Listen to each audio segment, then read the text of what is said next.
వి gold trusted gold buyers మీరు తాకట్టు పెట్టిన బంగారాన్ని విడిపించి ఈ రోజు ఉన్న మార్కెట్ ధరకు కొనబడును. నమస్తే, welcome to I dream inside politics with కవిత.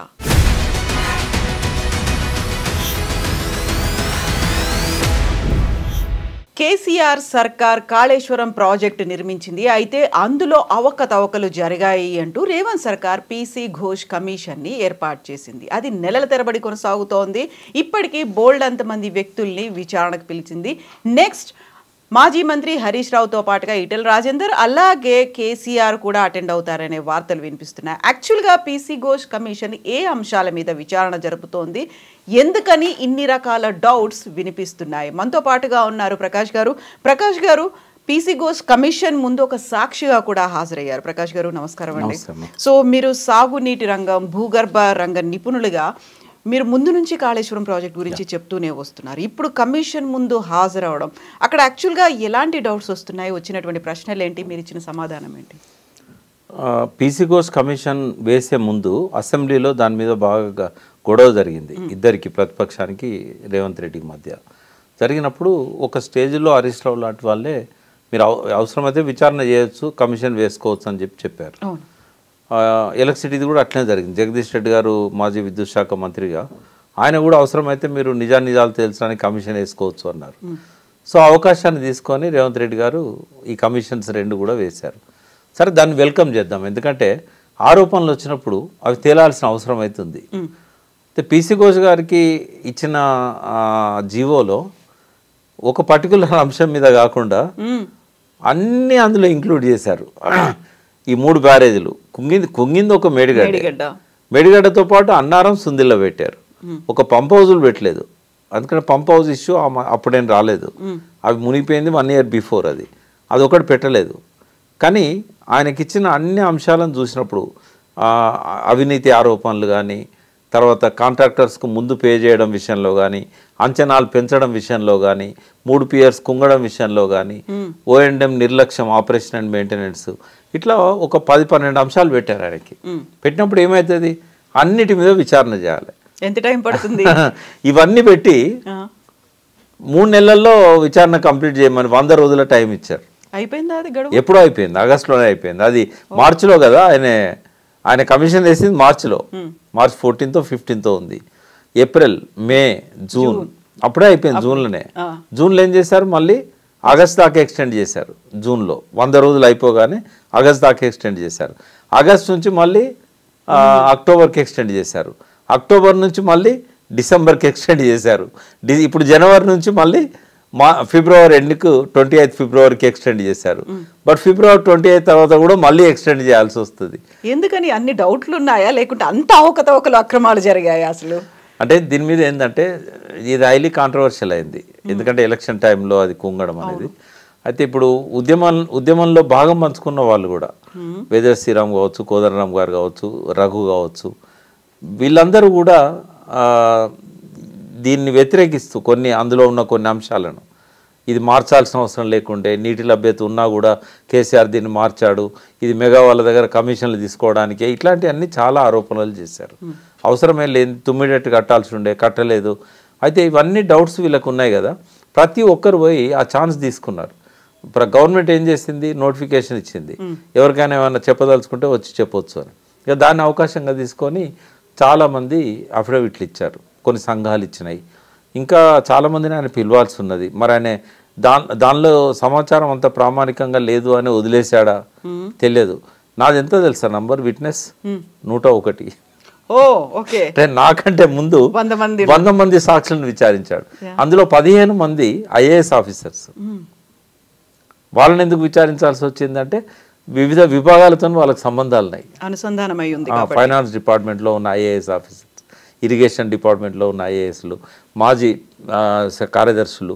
ఎందుకంటే ఇది ఒక 8-9 ఏళ్ల కాలం కదా, ఆ తుమ్మిడెట్టి బ్యారేజ్ ఎందుకు వదిలేశారనే దగ్గర నుంచి మేడిగడ్డ కుంగేదాకా ఈ 9 సంవత్సరాల కాలంలో పనిచేసిన కార్యదర్శులు ప్రతి ఒక్కరు వచ్చారు.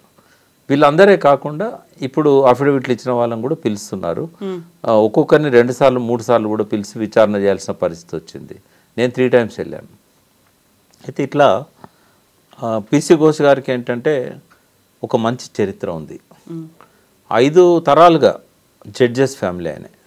ఆ మొదటి తరము జడ్జి ఎవరైతే ఉన్నారో బ్రిటిష్ ఇండియాలో మొట్టమొదటి ఇండియన్ జడ్జ్.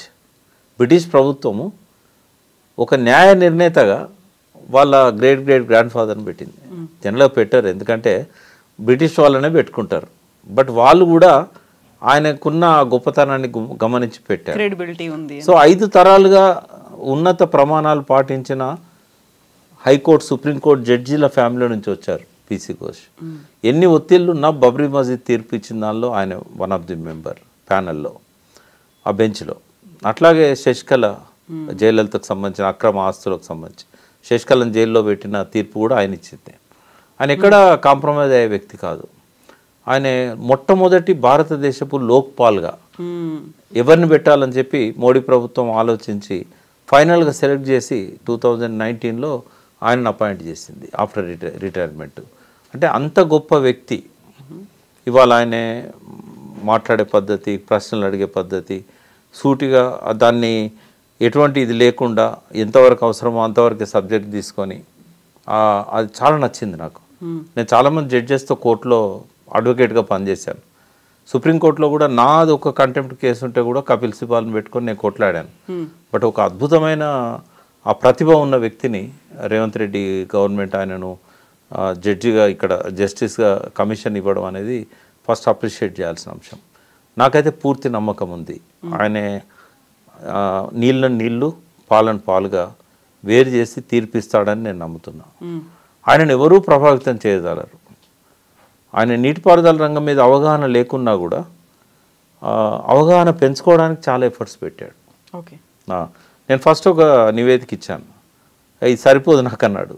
ఏం చేయాలన్నా ప్రతి దాని మీద రాయి, నీకు ఆ కాళేశ్వరంలో ఎన్ని అంశాలు ఉన్నాయో అన్నిటి మీద రాసేయాలి నాకు అన్నాడు. నేను ఓన్లీ తుమ్మిడిగడ్డ నుంచి ఎందుకు మార్చారనే దాని మీద మాత్రమే రాసా. అదొక్కటే రాసి తప్పుకుంటే ఎట్లా, నువ్వు చైర్మన్గా పనిచేసావు, నువ్వు అడ్వకేట్ ఫ్రాటర్నిటీ కదా, నువ్వు రాయలేవా అన్నాడు. లేదు సార్ రాస్తాను నేనన్నా అని మొత్తం 17 అంశాలతో 16 పేజీల రిపోర్ట్ ఇచ్చాను నేను. దాని మీదనే నన్ను క్రాస్ ఎగ్జామిన్ చేశారు. మొన్న మీరు సెకండ్ టైం అటెండ్ అయినప్పుడు మీరు వివరాలు ఇస్తున్నారు, విచారణలో భాగంగా మీ పార్టిసిపేషన్ లేకుంటే మీరు జవాబు ఇచ్చే టైంకి మీరు రాజకీయాల గురించి మాట్లాడుతున్నారు అనే ఒక క్వశ్చన్ వచ్చిందా? మీరు రాజకీయాలు ఎక్కువ మాట్లాడుతున్నారు, అది కాదు యాక్చువల్గా కాళేశ్వరం ప్రాజెక్ట్ గురించే మాట్లాడండి, ఒరిజినల్గా ఏం జరిగింది అది మాట్లాడండి, మిమ్మల్ని క్వశ్చన్ చేశారా? అంటే నేను అడ్వకేట్గా నా లిమిటేషన్ నాకు తెలుసు. నేను ఎప్పుడు ఒక జస్టిస్ దగ్గర పొలిటికల్ స్పీచెస్ ఇవ్వను. ఎందుకని అలా పేపర్లలో వచ్చింది మరి? ఒకటే వాళ్ళు ఏం చేశారంటే నా మీద ఆగ్రహం ఏం వ్యక్తం చేయలే. ఆయన చాలా ప్లెజెంట్గా చాలా నవ్వుకుంటూ మాట్లాడారు. అయితే ఒక సందర్భంలో ఫస్ట్ క్వశ్చన్, తుమ్మిడట్టి నుంచి ఎందుకు బ్యారేజ్ని షిఫ్ట్ చేయాల్సి వచ్చింది అన్నప్పుడు నేనేం చెప్పానంటే, తుమ్మిడట్టిలో నీటి లభ్యత తక్కువగా ఉందని సిడబ్ల్యూసీఏ చెప్పింది. 102 టీఎంసీలే అక్కడ లభ్యమవుతున్నాయి. మహారాష్ట్ర ప్రభుత్వం కానీ ప్రజలు కానీ ప్లస్ 152 మీటర్ల ఎత్తును ఒప్పుకోలేదు కాబట్టి 148 మీటర్లకే మేము ఈ వివాదాల్లోకి పోకుండా ఇక్కడ ఆత్మహత్యలు జరుగుతున్నాయి రైతులై. ఆ ఆత్మహత్యల నుంచి వాళ్ళని ఆపాలన్నప్పుడు మాకు తొందరగా నీళ్లు కావాలి. ఈ వివాదాలు వైల్డ్ లైఫ్ ఇవన్నీ అనుమతులు రావాలంటే చాలా లేట్ అవుతుంది. అయితే 148లో మేము కట్టాలనుకున్నాం. అక్కడ చూస్తే 44 టీఎంసీలు మాత్రమే మేము తీసుకోగలుగుతాం. ఎందుకంటే రిజర్వాయర్ కెపాసిటీ అనేది కేవలం అక్కడ 1.8 టీఎంసీ ఉంటుంది. అంతకుముందు అనుకున్న 152లో 5.6 టీఎంసీ ఉంటుంది. కాబట్టి మాకు ఇక్కడ వచ్చే నీళ్లను స్టోర్ చేసుకోలేం, వచ్చినట్టు ఫ్లో అవుతూ ఉంటాయి. ఎంత లిఫ్ట్ చేసుకోవాలన్నా కూడా 44 టీఎంసీలు మాత్రమే లిఫ్ట్ చేసుకోగలుగుతామని చెప్పి నిపుణులు చెప్పారు. కాబట్టి అక్కడ హెడ్ కూడా లేదు కాబట్టి మళ్ళీ ఒక లిఫ్ట్ పెట్టుకోవాలి మేము. 4 మీటర్లు తగ్గినందుకు కాలువల లెవెల్కును దానికి సరిపోవట్లేదు.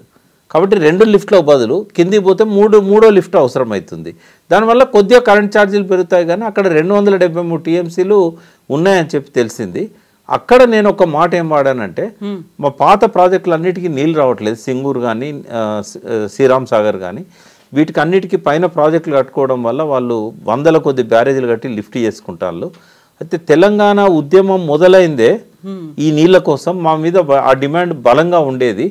అంటే నీ తెలంగాణ ఉద్యమం గురించి నాకెందుకు చెప్తున్నావు, I'm not concern for that, అది పొలిటికల్ అవుతుంది, పొలిటికల్ స్పీచ్లు ఇవ్వకూడదు అన్నాడు. నవ్వుకుంటూనే అన్నాడు ఆయన. అయితే నేనెందుకు చెప్పానంటే, స్టెబిలైజేషన్ అనేది ఇదివరకు ఉన్న ప్రాణహిత చేవెళ్ళ ప్రాజెక్టులో లేదు. 18,75,000 ఎకరాలకు నీళ్ళు ఇవ్వాల్సిన అదనపు బాధ్యత ఒక ఉద్యమ నాయకునిగా కేసీఆర్ మీద పడ్డది. ఆ విషయం ఎక్స్ప్లెయిన్ చేయబోతుంటే తెలంగాణ ఉద్యమం ఎందుకు స్టార్ట్ అయింది అనేది నాకెందుకు అన్నాడు. మళ్ళీ లాస్ట్లో పోయేటప్పుడు ఏమన్నాడంటే, ఇగో నువ్వు ఇచ్చిన పుస్తకాలన్నీ ఇక్కడనే ఉన్నాయి, నేను అన్ని చదివాను, బుక్ కూడా ఉందన్నాడు, తెలంగాణ బుక్. అంటే నేను చాలా డాక్యుమెంట్స్ ఇచ్చాను ఆయనకి. అంటే వారు ఒకసారి నన్ను పిలిచి ఏమన్నారంటే, నువ్వు అడ్వకేట్ కమ్యూనిటీ కదా, దీనికి సంబంధించిన అంశాల మీద నీ దగ్గర ఏ డాక్యుమెంటరీ ప్రూఫ్ ఉన్నా నాకు అవన్నీ ఇవ్వాలి అన్నాడు. అంటే ఒకరోజు నేను పంపించాను, అదంతా టేబుల్ మీద డిస్ప్లే చేశాడు మీడియా ముందే. ఇన్ని పంపించావు, నువ్వు ఇవన్నీ నేను చదువుతున్నాను, చదివాను అని చెప్పాడు. అంటే నవ్వుకుంటే చెప్పాడు తప్ప నేనేం పొలిటికల్ స్పీచ్ చేయలేదు, ఆయన ఏం నా మీద ఆగ్రహం కూడా వ్యక్తం చేయలేదు. అయితే కొన్ని కాంట్రవర్సీ ఒపీనియన్స్ వచ్చాయి. ఎట్లా అంటే, వెదిరే శ్రీరామ్ జలశక్తి శాఖకు ఆయన అడ్వైజర్, ఆయన ఏమన్నాడంటే, మేము చెప్పలేదు 165 టీఎంసీలు ఉన్నాయని చెప్పాను తప్ప మేము నీటి లభ్యత లేదని మేము చెప్పలేదు. ఆయన చెప్పిన దాన్ని తప్పు అని చెప్పి నేనేం చేశాను, సిడబ్ల్యూసీ లెటర్స్ ఇవన్నీ కూడా నేను ప్రజెంట్ చేశాను. అయితే ఆయన ఏమో ఉన్నాయంటున్నాడు నీళ్ళు, నువ్వేమో లేవంటున్నావు అనే దాని మీద ఆయన కొంత క్లారిటీ తీసుకున్నారు. ఆ విషయంలో నువ్వేం చెప్తావు మొత్తం చెప్పేసేయమన్నాడు. నేను చెప్తున్నా కొద్దీ వాళ్ళు దాన్ని మనకు కనబడేటట్టుగానే స్క్రీన్ కనబడేటట్టుగా రికార్డ్ చేశారు మొత్తం. రెండవది ఏంటంటే, ఇంజనీర్స్ రిపోర్ట్ ఒకటి ఇచ్చారు కదా, 5 ఇంజనీర్లు, మన తెలంగాణ ప్రభుత్వమే ఇంజనీర్స్ను సర్వే కోసం పంపింది. వారికి ఇచ్చిన అసైన్మెంట్ ఏంటంటే, మేడిగడ్డ బ్యారేజ్ నుంచి మిడ్ మానేర్కి పైప్ లైన్ కానీ టన్నెల్ కానీ లిఫ్ట్ కానీ ఏమైనా సాధ్యమవుతుందా. అయితే వాళ్ళు సాధ్యం కాదని రాశారు. వాళ్ళు 3 రికమెండేషన్స్ ఇచ్చారు. ఒకటి, మేడిగడ్డ బ్యారేజ్ 105 మీటర్ల ఎత్తు కట్టాలని చెప్పి ఇచ్చారు. ఒకసారి కాదు 3 సార్లు ఇచ్చారు. ఆ రిపోర్ట్లో 11 పేజీలే ఉంటుంది, 3 సార్లు రికమెండ్ చేశారు. అయితే వీళ్ళు ఇచ్చింది ఏంది, రఘు కోదండరామ్ గారు అండ్ మేడిగడ్డ వద్దన్నారు రిటైర్డ్ ఇంజనీర్స్. వాళ్ళు ఎప్పుడు వద్దనలే. వాళ్ళు వద్దన్నది ఏంటంటే, అందులో 2 కాంపోనెంట్స్ ఉన్నాయని చెప్పాను. జాగ్రత్తగా మీరు గమనించండి, జస్టిస్ గారిని నేను రిక్వెస్ట్ చేశాను. అందులో వాళ్ళు ఇచ్చిన రిపోర్ట్లో 2 కాంపోనెంట్స్ ఉన్నాయి. మేడిగడ్డ నుంచి మిడ్ మానేర్కి డైరెక్ట్ అలైన్మెంట్, ఇందులో 2 అంశాలు ఉన్నాయి. మేడిగడ్డ బ్యారేజ్ ఒకటి, అలైన్మెంట్ ఒకటి. ఈ అలైన్మెంట్ను వాళ్ళు వ్యతిరేకించారు తప్ప మేడిగడ్డ బ్యారేజ్ను వ్యతిరేకించలేదు. అది కొంచెం 2-3 క్లారిటీస్ కూడా అడిగాడు దానిలో, అది చెప్పన్నాడు. తర్వాత నా అంతటి నేను ఇంకా కొన్ని పాయింట్స్ నేను యాడ్ చేస్తాను అని చెప్పి కొన్ని విషయాల మీద నేను చెప్పాను. చెప్పిన తర్వాత ఫర్దర్గా నా మొత్తం 17 అంశాలు ఉన్నాయి కదా, మిగతా అంశాల విషయంలో ఆయన ఏమన్నాడంటే, ఒకటి, మీరు టెక్నికల్గా క్వాలిఫైడ్ కాదు, మీరు ఇంజనీర్ నేను కాను కదా, టెక్నికల్గా క్వాలిఫైడ్ కారు కాబట్టి నేను ఆ విషయాలను మిమ్మల్ని అడగట్లేదు. రెండవది, టెక్నికల్ అంశాలు కాకుండా మిగతా అంశాలు ఏవైతే మీరు రాశారో నేను రాయలే. టెక్నికల్ అంశాలు, మేడిగడ్డ బ్యారేజ్ ఎందుకు గుంగిపోయిందని నేను రాయలే, అట్లాగే అంచనాలు ఎందుకు పెంచారనే విషయంలో నేను రాయలే, వాటి నాణ్యత గురించి కూడా నేను రాయలే. కాబట్టి నా లిమిటేషన్లో నేను ఇచ్చిన రిపోర్టు. కాబట్టి మీరు ఆ విషయాల మీద మీరు ఎక్స్పర్ట్ కాదు కాబట్టి మిమ్మల్ని నేను ఆ ప్రశ్నలు అడగను అన్నాడు. లాస్ట్కి ఏమన్నాడంటే, మేడిగడ్డ బ్యారేజ్ ఏదైతుందో దాన్ని ఏం చేయాలి అన్నాడు. రిపేర్ అండ్ రిస్టోర్ అని చెప్పాను. వెంటనే దాన్ని రిపేర్ చేసి రిస్టోర్ చేయాలి, కమిషన్ రికమెండ్ చేయాలని చెప్పి రిక్వెస్ట్ చేశా. తర్వాత మిగతా అంశాల విషయంలో ఆయన ఒక కామెంట్ ఇచ్చాడు, యాజ్ ఇట్ ఈస్గా దీన్ని ఎవిడెన్స్గా తీసుకుంటున్నాం మీ అఫిడవిట్ని, మిగిలిన అంశాలన్నింటినీ అని అన్నాడు. అని అప్పటికి 1 అవర్ అయింది. సో మీ విచారణ 1 అవర్ కొనసాగిందా? 1 అవర్ అని టైం కూడా చూడమన్నాడు. అయితే నేనన్నాను, ఈరోజు ఎవరిది విట్నెస్ ఎగ్జామినేషన్ లేదంటే మీరు నన్ను 5 గంటల దాకా వదిలేయరు అని చెప్పి అనుకున్నాను. 5 గంటల దాకా వదిలేయరు అనుకున్నాను అంటే, because you are not a technical guy, that's why I'm not asking అని అన్నాడు. అట్లా బట్ ఆ 1 అవర్లో ఆయన వదిలేశారు. అంతా మంచిగా జరిగింది. నేను కూడా ఆయన అడిగిన దానికే ఆన్సర్స్ ఇస్తూ వచ్చాను. నేను ఒకటి ఏం చెప్పానంటే, కొంతమంది మిమ్మల్ని మిస్గైడ్ చేయాలని ప్రయత్నం చేస్తున్నారు అంటే పర్టికులర్గా వీళ్ళని దృష్టిలో పెట్టుకొని చెప్పాను నేను, కోదండరామ్ కానీ రఘు కానీ అండ్ వేదిరే శ్రీరామ్. అంటే ఐ గాట్ ఇట్ అని చెప్పి ఆయన దాని మీద ఏమన్నా చెప్తావా అన్నాడు. దాని మీద కొన్ని పాయింట్స్ చెప్పాను నేను. అట్లా ఇవన్నీ కూడా ఒక 1 అవర్ సాగింది. అయితే ప్రతి విషయం మీద కూలంకషంగా అధ్యయనం చేసి కొన్ని క్వశ్చన్స్ ప్రిపేర్ చేసుకొని అశువుగానే ఆయన క్వశ్చన్స్ అడుగుతూ ఉన్నాడు. చూసి రాసుకొని వచ్చి కూడా అడుగుతలేడు, మైండ్లో ఫ్రేమ్ చేసుకొని అడుగుతూ ఉన్నాడు. అయితే ప్రతి విషయం మీద ఆయన లోతుగా అధ్యయనం చేయడం వల్ల వాస్తవాలు ఏంటనేది బయటకు వచ్చే అవకాశం ఉంది. మీ ద్వారా కూడా నేను కేసీఆర్ గారిని, హరీష్ రావు గారిని కోరుతున్నా, నరసింహారెడ్డి గారి కమిషన్ను బహిష్కరించడానికి వాళ్ళకు రీజన్ ఉంది. ఎందుకంటే ఆయన చిట్ చాట్లో ఆయనే కొంత ప్రభావితమైనట్టుగా ముందే వీళ్ళకు వ్యతిరేకంగా చెప్పాడు. బట్ పీసీ ఘోష్ కమిషన్ అట్లా కాదు. ఆయన కమిషన్ ముందటికి ఖచ్చితంగా పోవాలి, ఏం జరిగిందో వాళ్ళే చెప్పాలి. ఎందుకు నేను అడుగుతున్నానంటే, నేను ప్రతిరోజు ఆయన కమిషన్ ముందు ఎవరెవరు ఏం చెప్తున్నారు అనేది ఆయన కూడా మీడియా ముందే ఒక ఎలక్ట్రానిక్ మీడియా లేదు కానీ ప్రింట్ మీడియాను కూర్చోబెట్టుకొని చెప్తున్నాడు. ఆయన మమ్మల్ని అడిగే ప్రతి ప్రశ్న ప్రింట్ మీడియా ముందే. అయితే అందులో ప్రతిదీ క్వశ్చన్ ఆన్సర్స్ రూపంలో కూడా కొన్ని పత్రికలు రాస్తున్నాయి. పాయింట్ టు పాయింట్ చాలామంది వాళ్ళ తప్పులను కేసీఆర్ గారి మీద, హరీష్ రావు గారి మీద నెడుతున్నారు. వీరు కనుక పోకపోతే, వీరి మౌనం అర్ధాంగీకారం అని అంటాం కదా, వాళ్ళు చెప్పిన నిజాలు అవుతాయి. నెక్స్ట్ వాళ్ళని కూడా పిలుస్తోందా? పిలవాలి, 100% పిలవాలి. పిలుస్తారు, నేనైతే ఎక్స్పెక్ట్ చేస్తున్నా వారిని పిలుస్తారు అని. పిలిచినప్పుడు పోవాలని కూడా వీళ్ళని నేను కోరుతున్నా. ఎందుకంటే వారి మీద ఆరోపణలు అబండాలు వేసినప్పుడు మాకు సంబంధం లేదని చెప్పుకోకపోతే ఎట్లా? వేటికి సంబంధం ఉంది, వేటికి సంబంధం లేదు. కాబట్టి ఈ విషయాలన్నిటి మీద క్లారిటీ రావాలంటే కేసీఆర్ గారు హాజరైతే తప్ప రాదు. ఈవెన్ జస్టిస్ గారికి కూడా, పినాకి చంద్రఘోష్ గారికి కూడా వీళ్ళు చెప్పిన కన్ఫ్యూజన్ అంతా పోవాలంటే ఆడ కేసీఆర్ గారు, హరీష్ రావు గారు ఉండాల్సిందే. ఈటెల రాజేందర్ గారిని ఎందుకు పిలుద్దాం అనుకుంటున్నారంటే, ఫైనాన్స్ బిల్స్ పాస్ చేసేటప్పుడు ఆయన మినిస్టర్, ఆయన కొంతకాలం ఆర్థిక శాఖ మంత్రి ఉన్నారు కదా ఫస్ట్ టర్మ్లో. అయితే వాటికి సంబంధించిన వివరణలు ఆయన దగ్గర నుంచి తీసుకుంటారు. ఎందుకంటే రామకృష్ణారావు గారు ఆయన హాజరైనప్పుడు ఆయన ఏ బిల్స్ ఇచ్చాడు, ఎందుకు ఇచ్చాడు అవన్నీ కూడా మాట్లాడారు. బట్ అప్రూవల్ అక్కడి నుంచి వస్తుంది కాబట్టి మినిస్టర్గా ఆయనకు బాధ్యత ఉంటుంది. కాబట్టి ఇందులో నాకు తెలిసి అయితే, అంటే జడ్జిమెంట్ ఏమొస్తుంది అనేది ముందు చెప్పడానికి లేదు. బట్ నా గెస్ నేను చెప్పొచ్చు, అదేం కంటెంప్ట్ కిందికి రాదు.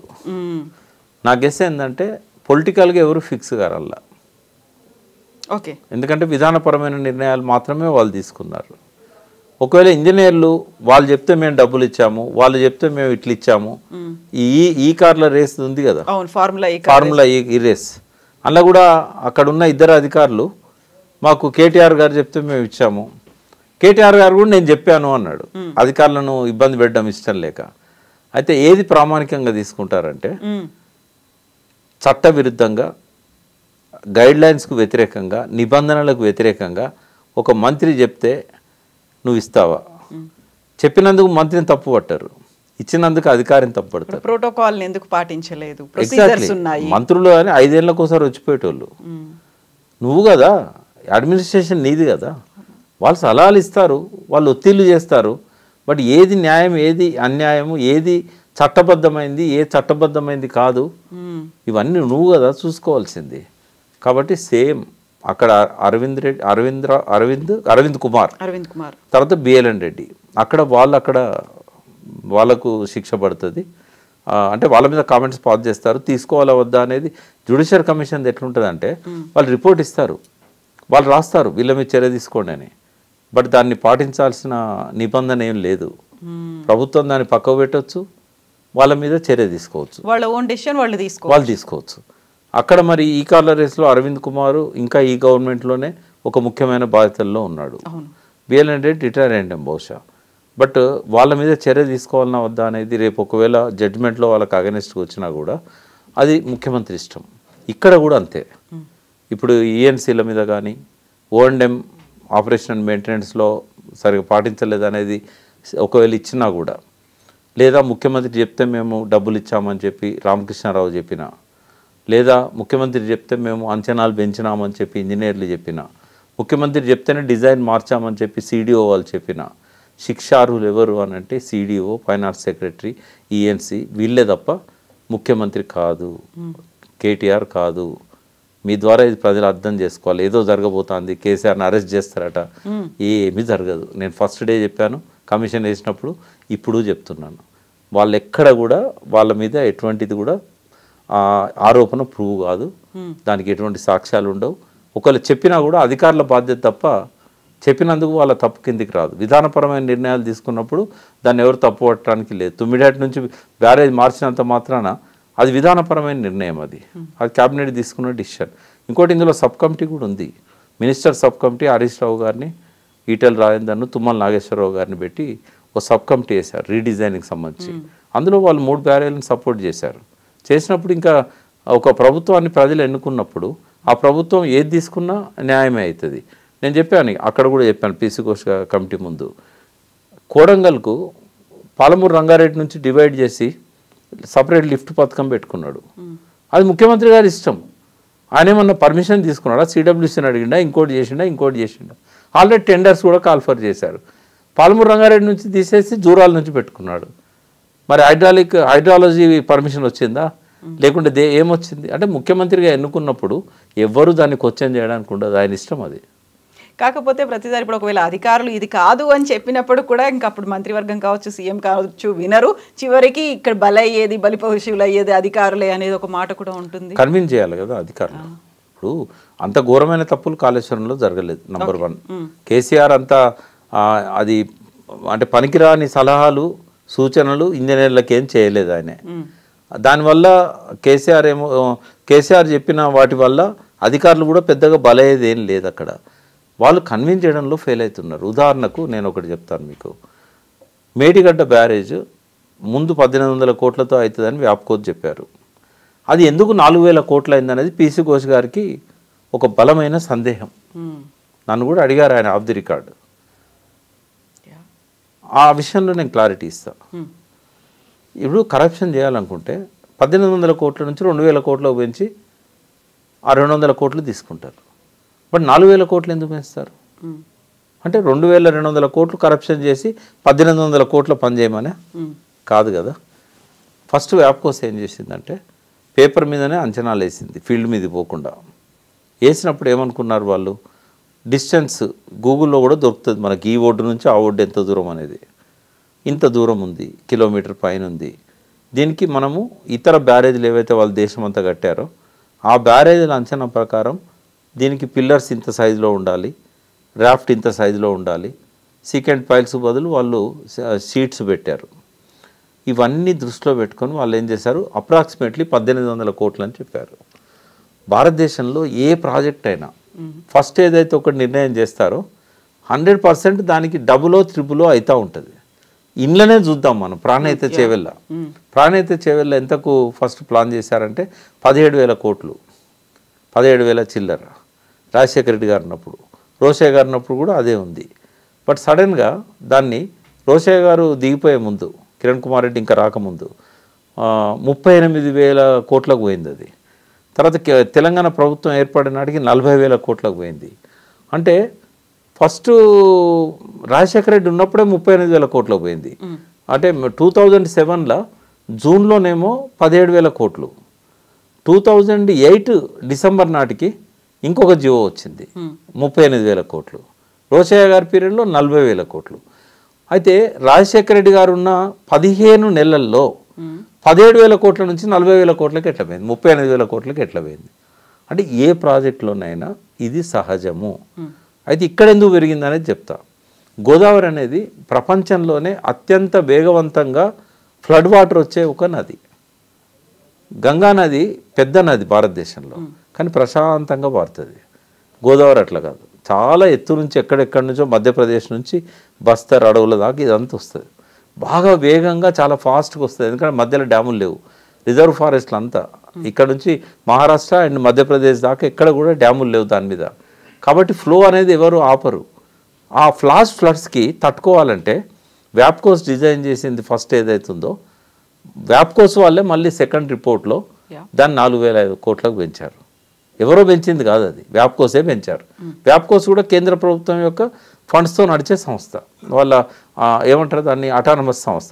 వాళ్ళ కనుసన్నల్లో వాళ్ళు ప్రారంభించిన సంస్థ అది. ఒకసారి వ్యాప్కోస్కి ఇచ్చినామంటే ఎవరు టెండర్ లేకుండా కూడా వ్యాప్కోస్కి ఇవ్వచ్చు. దానికి రైట్స్ ఉన్నాయి, ప్రివిలేజెస్ ఉన్నాయి. సో వాళ్ళు ఇచ్చిందే కదా సెకండ్ రిపోర్టు. కేసీఆర్ సొంత సంస్థ కాదు, లేకపోతే ఎవరికో ఆర్డర్ చేయించింది కాదు.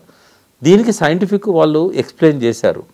మేము మందం ఇంత అనుకున్నాం, కానీ అక్కడ వచ్చే ఫ్లడ్స్ని తట్టుకోవాలంటే మందం పెంచాలి, రాఫ్ట్ కూడా పెంచాలి, డెప్త్ కూడా సీకెంట్ షీట్స్ బదులు సీకెంట్ పైల్స్ పెట్టాల్సి వచ్చింది. వీటన్నిటి వల్ల తలుపులు కూడా, గేట్స్ కూడా 85 గేట్స్ అవసరమైనవి. ఇవన్నీ కూడా వాళ్ళు ఎక్స్ప్లెయిన్ చేశారు. ఆ ఒక్క దాని మీదనే ఆయనకు చాలా సీరియస్ డౌట్ ఉండే, అది క్లారిఫై అవుతున్నది ఆయనకు. రెండవది రిటైర్డ్ ఇంజనీర్స్ ఇచ్చిన దాని మీద రేవంత్ రెడ్డి గారు సభను తప్పుదో పట్టిస్తూ వాళ్ళు మేడిగడ్డను వద్దన్నారు అని అన్నాడు అసెంబ్లీలో. అది తప్పు. ఆ తప్పును నేను ఎత్తి చూపాను. ముఖ్యమంత్రి గారు కూడా ఇది ఈ రకంగా సరిగా చదవకుండా ఆ మాట చెప్పారు, బట్ అది కరెక్ట్ కాదు అని చెప్పి నేను క్లారిఫై చేశాను. కాబట్టి ఇట్లాంటి అనేక అంశాల మీద క్లారిటీ ప్రజలకు రావాల్సిన అవసరం ఉన్నది. మేడిగడ్డ ఎందుకు కుంగిందనే దాని మీద కూడా వాళ్ళు ఎక్స్పెక్ట్ చేసింది 28,40,000 క్యూసెక్కులు. 500 సంవత్సరాలలో ఆ పర్టికులర్ మేడిగడ్డ బ్యారేజ్ దగ్గర 28,25,000 క్యూసెక్కులే ఇప్పటిదాకా రికార్డు. ఇంకా 15,000 క్యూసెక్కులు అంటే ఇంకో టీఎంసీ ఎక్కువగా, అంటే దాన్ని టీఎంసీలలో మారిస్తే క్యూసెక్స్ను 250 టీఎంసీలు ఒకటే రోజు పోవడం అనేది. అయితే జూలై 15, 2022 అంటే మేడిగడ్డ కుంగడానికి ఒక 15 నెలల ముందు ఆ రోజు వచ్చిన ఫ్లడ్ ఏంటంటే 500 సంవత్సరాల చరిత్రలో ఎన్నడూ రానంత ఫ్లడ్ వచ్చింది. 28,75,000 క్యూసెక్లు వచ్చింది. దానివల్ల దెబ్బతిన్నది. ఆ 1 ఇయర్ 15 నెలల కాలంలో ఆ మెల్లమెల్లగా దాని మీద ఎఫెక్ట్ పడ్డది. అయితే నేను చెప్పాను, మరి మిగతా పియర్స్ 85 పియర్స్లో 3 కదా దెబ్బతిన్నాయి. మొత్తం 8 బ్లాకుల్లో ఒక్క బ్లాక్ దగ్గరనే కదా దెబ్బ తగిలింది. మరి అది నాసిరకమైంది అయితే మిగతా ఎట్ట తట్టుకున్నాయి. కాబట్టి అన్నారం సుందిలో కూడా ఇటువంటి ప్రమాదాలు ఏం లేవు, మామూలు సీపేజే ఉంది అని చెప్పి విషయాలన్నిటి మీద ఆయన ఎన్లైటన్ చేయడం జరిగింది. 30 టీఎంసీ కూడా ఎందుకనేది కూడా చెప్పాము. అంటే రాబోయే రోజుల్లో రైపేరియన్ రైట్స్ అనేది కీలకమైన అంశం. ఇప్పుడు బనకచెర్ల గోదావరిది కూడా ఒక ఇష్యూ వచ్చింది కదా. బనకచెర్లకు గోదావరి నుంచి ఎక్కడి నుంచి పోతాయి నీళ్లు? పోలవరం నుంచి పోతాయి. పోలవరం తెలంగాణలో ఉందా? లేదు కదా.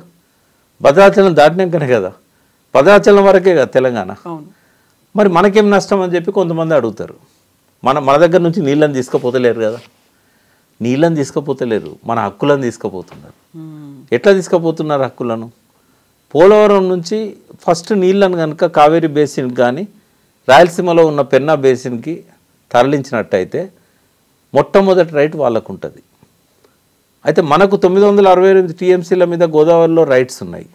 ఈ రైట్స్ని కనుక మనం ఉపయోగించుకోకపోతే ఎంతవరకు అయితే ఇప్పుడు ఉపయోగించుకుంటున్నామో అంతవరకే మన రైట్స్ కన్ఫైన్ అవుతాయి. ఈ రైపేరియన్ రైట్స్ అనేది ఏంటంటే, హెల్సింకి అనే ఒక సిటీ ఉంది ఫిన్లాండ్లో. హెల్సింకిలో 1969లో ప్రపంచంలోని అన్ని దేశాలు సమావేశమై నియమాలు పెట్టుకున్నాయి. ఎందుకంటే 150 దేశాలు నదుల నీళ్ళను పంచుకుంటున్నాయి. మనం బంగ్లాదేశ్తోని, పాకిస్తాన్తోని, చైనాతోని మనం పంచుకుంటున్నాం. అట్లా 150 దేశాలు పంచుకుంటున్నాయి. కాబట్టి వీటి మధ్య వార్ వచ్చే అవకాశం ఉంది. 3వ ప్రపంచ యుద్ధం నీళ్ళ కోసమే వస్తుందని అన్నారు కదా. దాన్ని అవాయిడ్ చేయడానికి వాళ్ళందరూ కలిసి కొన్ని జల నియమాలు అనేటివి పెట్టుకున్నారు. ఆ నియమాల ప్రకారం ఒక సూత్రం ఏంటంటే రైపేరియన్ రైట్స్. అంటే ఎవరైతే ముందు నీళ్ళని వాడుకుంటారో వాళ్ళకి ఫస్ట్ రైట్ ఇవ్వాలి అనేది. ప్రయారిటీ వాళ్ళకే ఉంటుంది. మంజీరా నది పుట్టిన దగ్గర నుంచి మొట్టమొదటిసారి డ్యామ్ కట్టి వాడుకున్నది నిజాం సాగర్. అందుకే నిజాం సాగర్కి ఆ ప్రయారిటీ వచ్చింది అప్పుడు గోదావరి దానిలో. ధవళేశ్వరం అండ్ ప్రకాశం బ్యారేజ్ మొట్టమొదటి నదులు ప్రాజెక్టులు, అందుకని వాళ్ళకు డెల్టాకు ప్రొటెక్షన్ వచ్చింది. అట్లా కావేరీకి, పెన్నాకు, గోదావరి నీళ్ళ మీద రైటు మనం అంతా వాడుకున్న తర్వాత వాళ్ళకి ఆ రైట్స్ వస్తే మనకు ఇబ్బంది లేదు. కానీ మనం వాడుకోకుండా వాళ్ళకి రైట్స్ వస్తే రేపు మనకు పర్మిషన్లు ఇయ్యరు. మీకు నీళ్ళు ఎక్కడన్నాయి గోదావరిలో? ముందే కావేరీ వాళ్ళు వాడుకుంటారు, పెన్నా వాళ్ళు వాడుకుంటున్నారు, మీరు ఎక్కడ కట్టుకుంటారు, మీకు పర్మిషన్లు ఇయ్యము అని అంటారు. ఇంకా మనకు పర్మిషన్లు రావాల్సి ఉన్నది. బీజేపీ ప్రభుత్వం, కిషన్ రెడ్డి గారు కానీ సంజయ్ గారు కానీ జోక్యం చేసుకొని, ఆంధ్రలో ఉన్న బీజేపీ సంబంధించిన వాళ్ళు కూడా, అది అలయన్స్ గవర్నమెంటే కాబట్టి ముందు మన ప్రాజెక్టులకు అన్నిటికీ పర్మిషన్లు ఇచ్చి ఆ తర్వాత వాళ్ళు తీసుకుపోతే మనకు అభ్యంతరం లేదు. ఎందుకంటే నీళ్లు పోలవరం నుంచే పోతాయి, కానీ రైట్స్ పోవద్దు అనేది మన తాపత్రయం. అంటే ఇటువంటి జటిలమైన అంశాల మీద ప్రజలను ఎడ్యుకేట్ చేయకపోతే వాళ్ళు తప్పుగా మిస్అండర్స్టాండ్, ఎందుకంటే కోదండరామ్, వెదిరే శ్రీరామ్, రఘు లాంటి నిపుణులే మిస్అండర్స్టాండ్ చేసుకున్నప్పుడు మామూలు సాధారణ ప్రజలు ఎందుకు చేసుకోరు? ఎగ్జాక్ట్లీ. కాబట్టి ఈ విషయాల మీద మనం మాట్లాడుకోవడం వల్ల వాళ్ళ లోపల కొంత అవేర్నెస్ వస్తుంది. ప్రకాష్ గారు, థ్యాంక్ యూ సో మచ్ అండి. Thank you.